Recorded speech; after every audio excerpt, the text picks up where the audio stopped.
for taking, and I'm not for wasting my time. I get so. Welcome to Calculations, the talk show. I'm Gary Johnson, and we have with us the incomparable Melba Moore.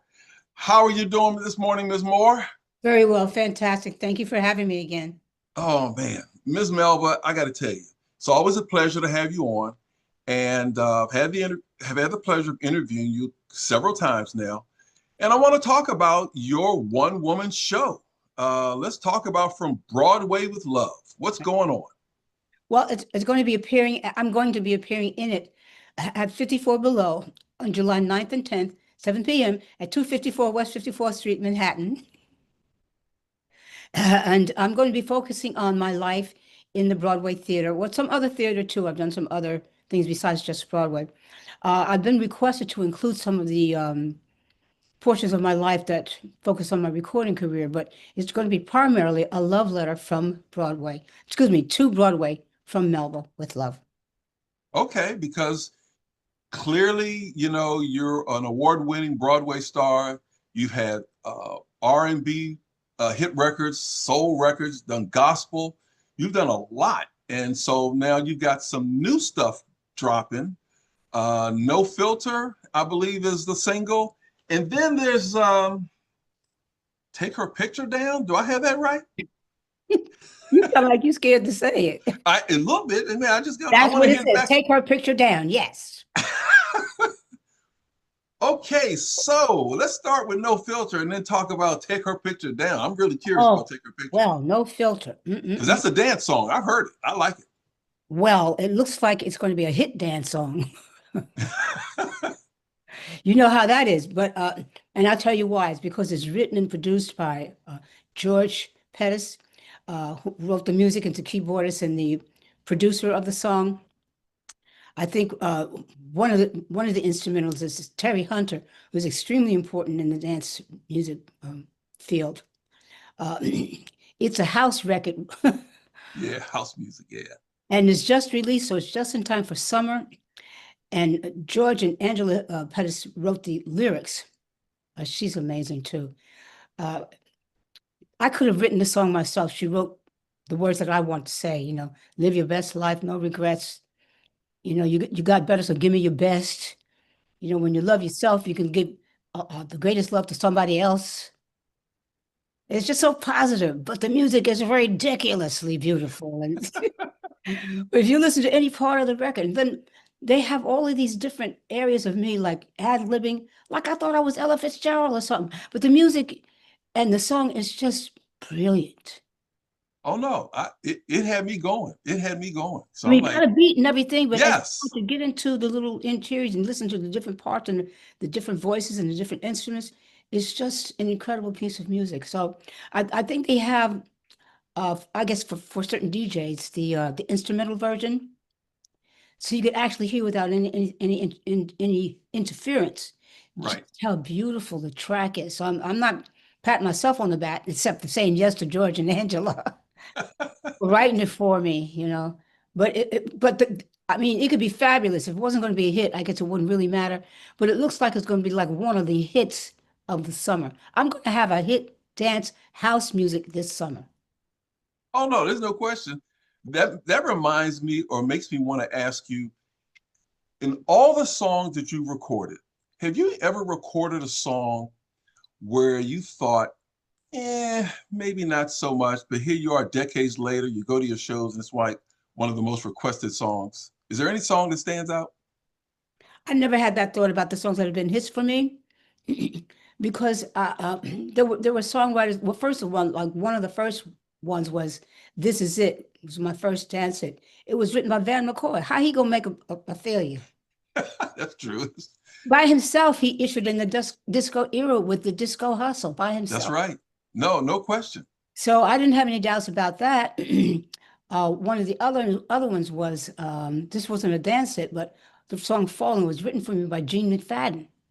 Oh, yeah. He wrote it for me, so how am I going to fail? He wrote it around how in other words, that really helped me develop my song style for recordings. Plus, they know how to write hit records. And when you hear it, you say, oh my goodness, I got me one now. You don't say, no. You know, you say, let's take Love's Coming At You, written by Paul Lawrence. Did you realize that Paul Lawrence wrote Rock Me Tonight? Yes, I knew that, but that's what part of what I do. Oh, excuse Yeah, me. Well, I'm acting like I'm just discovering it, but you asked me a question. I'm saying, well, you know what kind of a songwriter these people are, and they wrote these right. songs especially for me. You stepped into my life. Um, I don't know what I thought about that. I knew it was a hit, but it was written by the Bee Gees and was taken from one of their albums that every song had been released already as a hit. So we just took one of the songs that had not been released as a single. So we knew we had a hit song. Now, was I going to see it as a hit? After I heard it, I said, yeah, no, we got one here. So Oh no, to yeah. answer your question, I never said that to any of the at least any of the songs that I've mentioned. You I, mentioned you know what? I didn't say that too, but when we did Lean on Me, Ben McCoy wrote that one too, and I made him let me record it because had developed my own version of it by listening to Miss Aretha Franklin, of course, my idol, like everybody else. But I couldn't sing it like her because I don't have her talent. But it helped me to express myself and discover I had these high, long notes and stuff. That's like one of the first records that I did that on. And when I heard it, I didn't know it was going to be so meaningful and long lasting like this. But I thought it made me think of my feelings for my mother. It made me emotional. It made me think about what it was being written about. And I wow. thought I really sounded good on that one. So I didn't know about it as a hit because that's the question you asked. Yeah. Well, I mean, when you think about that song, the way you held that note, I mean, that was just distinctive. You As know, I was long hoping, I'll get somebody's attention. You know what I'm saying? I don't know many people that can hold a note that long like you held on that song, Lean on Me. Yeah, thank you. No, that was great. So while we're on the topic of music, let's talk about singles. This other single, which I'm a little afraid to even say the name, Take Her Picture Down. What's Oh, behind that? but that was written by Janice Dipsey and her now passed away husband, Daniel Pickering. And Janice is what a wonderful, wonderful, great, great, great songwriter. Wrote a lot of really successful music. And she wrote this one for me too, but she kind of knows my little feisty nature. And she knows like everything that I've had that's ballad is really kind of serious or but not feisty. Okay. And so she wanted to have like a little competitive feeling about like well, you might have somebody you're seeing, I don't know, but you're seeing me and I'm visiting you and you have somebody's picture up there. So like what is this really about, you know? And let's face it, let's confront this, you and me, because we're dating here. So, but I don't know if it was his wife. I hope it wasn't. Oh, wow. But it's like, I'm thinking about you because we're dating, we're getting romantically involved, and are we going toward commitment or something? Because if we are, then I have to make maybe not a demand, but a request. You got to take that picture down. Take it down. Take it down. Down, down, down, down. Okay. Well, that's one meaning of it. But see, this is why a lot of artists who are young artists today look up to you because you tell it like it is. You're real straight. I recall how I call it lovingly put me in check over Darnell Alexander. We had him on, and you said, look, he doesn't sound like Luther. And I kept thinking he does, but you're like, Do you know no. what? I was probably thinking the way I hear and the way I knew Luther and I know him, maybe to me he didn't sound like Luther. Well, I think what you were trying to say, he's his own man. Probably, I would take that stand for him even if I didn't know him. Yeah, because you said And to he encourage sounds like people, Darnell. encourage people too to, okay, you're getting started and everything, but please don't stay in that realm. Go find yourself because if you can sing like Luther, you can sing. Yes, you can. So like, let's see who you are. We already have Luther.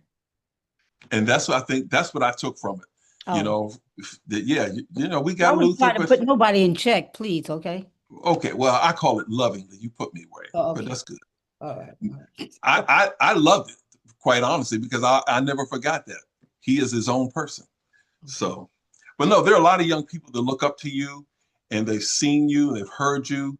Um, I'm just curious, outside of music, what brings you peace these days? What do you do outside of music that keeps you level? Jesus. I'll be redundant. There isn't anything else. There isn't anyone else. But that's really, I think I probably retired about 15 years ago and made him first. And now he allows me to work when he feels like it. He's my boss. And I really do. I'm Catholic, so we can go to church every day, all day if we want to. We can receive communion every day. And we have like a calendar that tells us each day what's on his mind. And so you can see everything through that veil. And so he keeps reinventing you. He can do it. So I expect all kinds of miraculous things, not only for myself, but it puts me out there if I'm a good student, so everybody can see that that's what their life is. Wow. No, that's great. I like that. I really do like that. Um, so at this point in your life, what are you most proud Surviving. of?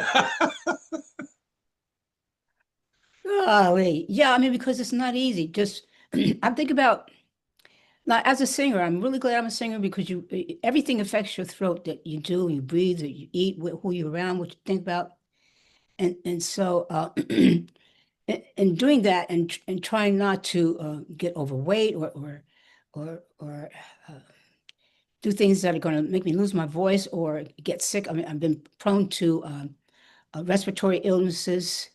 So, like as a child, I suffered from asthma and a lot of things. But through those things, I discovered a lot of things. First of all, most of what we got here that they call food and stuff is poisoning us. So when I say survival, I mean the very food and I mean, whoever thought that you can't drink your tap water, you have to buy bottled water. Filtered, yeah. So I really do mean survival, and that means you're and then not oh, it feels so good to be, in people's attention and having things work for yourself. You can't stop there. Remember, you didn't do that. He did it. Keep going. Got to keep going back to your source and then keep reviving again. Keep and in those daily situations, I don't know what people's challenges are. How are you going to get through this day? And it's not just for you. If you get it all, okay, what are you going to do with it now? It's not for you. It's for you to give away. If you give it away, you're going to get richly rewarded. And but it's so easy to say, I'll say to you, thank you so much for having me on your show, and not realize, and I can stop there and go home, go to sleep. But God gave it to you too. So, okay, did I give you something that you can take away? I mean, those kinds of thoughts. Don't let it stop with you. Got it. Okay. What's something people always think they know about you, but they have it completely wrong? Did I just get up singing?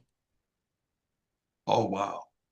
Because when you're doing it, you don't see what goes into it. This is not me. This, I think, probably what you do too. They see you and they think they can just get up and do that. I'm sure a lot of work goes into what you do. But it looks easy, and it should look easy because you see the finished product. You don't see, where I came from to get here just to get on this camera. You know what I mean? Yeah. Yes. Wow. So people can start streaming and getting your songs, your music, Right now, and right they now. can they can do it right now. And they can also get ready to get their tickets for your show. Yes, please. Um, let's see. What else do they need to know about your show to come on out there and see you? Uh, well, it's autobiographical to a degree, and I do some tributes to incredible people so that makes it entertaining. I mean, because I try to pick people that I know that they would be enamored with, and as well as that I'm great fans of that. And of course, I have some stories attached to the reason why I sing these songs. So they'll have some, oh, wow, I didn't know that, or that's interesting. So you're going to see me, I think, like you don't probably normally think of me as a storyteller. That will probably be my primary role in telling the one woman play or story or show. called 54 Below. Excuse me, that's a place called From Broadway with Love. That's why I give it a title so that you know that it's really kind of a story, and I'm narrating it. And of course, I'm going to have fabulous outfits by David Joseph, so you have something to look at, and you know, so that would be the sets and the costumes that you normally don't have that you normally would have in a full theater production. It'll be just a mini theatrical production. Okay. Well, I mean, we're going to promote it on all of our social media platforms to let people know where they can, how they can download your music, where they can see your play. I mean, your show. And Well, you one could call it last, a play if you want to. well, okay, if you say so. I give you permission. Okay. I'm not going to check you, okay? Oh, okay. One last question. If you could give advice to young people coming into the music or entertainment industry, because you've covered all genres, all facets of music and entertainment industry, what advice would you give them? That's a big, broad question because I don't know who I'm talking to or what their ages are.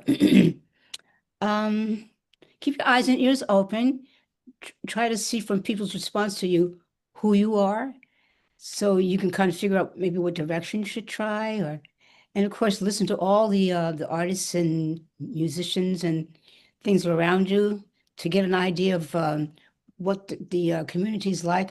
I mean, you have such a variety, and you have so many different ways of expressing yourself if you want to on the internet, especially, and getting information. And just start exploring, try to see what's out there, and try to see what kind of genres you might fit in, and don't pigeonhole yourself into one place. Let's explore. Yeah.